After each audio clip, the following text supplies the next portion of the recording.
Hi all, ഇന്ന് നമുക്ക് Thiruvananthapuram central നിന്നും കോവളം ബീച്ചിലൊക്കെ എങ്ങനെ പോകാം എന്ന് നോക്കാം. തമ്പാനൂർ ബസ് സ്റ്റാൻഡ് എന്നത് തിരുവനന്തപുരം സെൻട്രലിൽ നിന്നും നമുക്ക് കോവളത്തേക്ക് ഡയറക്റ്റ് ബസ് കിട്ടാൻ കുറച്ച് പ്രയാസമാണ്.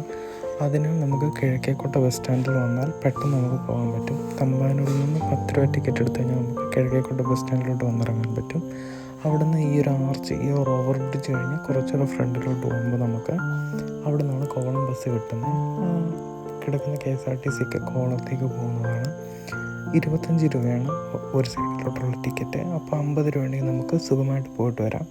ഒരു അരമണിക്കൂറിൻ്റെ യാത്രയേ ഉള്ളൂ കിഴക്കേക്കോട്ട ബസ് സ്റ്റാൻഡിൽ നിന്നും.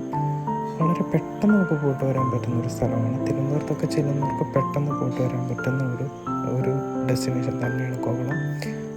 ഞാൻ ബസ്സിന് മാത്രമേ പോയിട്ടുള്ളൂ, അതുകൊണ്ടാണ് ഞാനിങ്ങനെ പറയുന്നത്. എനിക്ക് ബാക്കി എങ്ങനെ പോയാൽ പെട്ടെന്ന് എത്തും എനിക്കതറിയില്ല. അപ്പോൾ നിങ്ങൾ വീഡിയോ കാണാം, എൻജോയ്.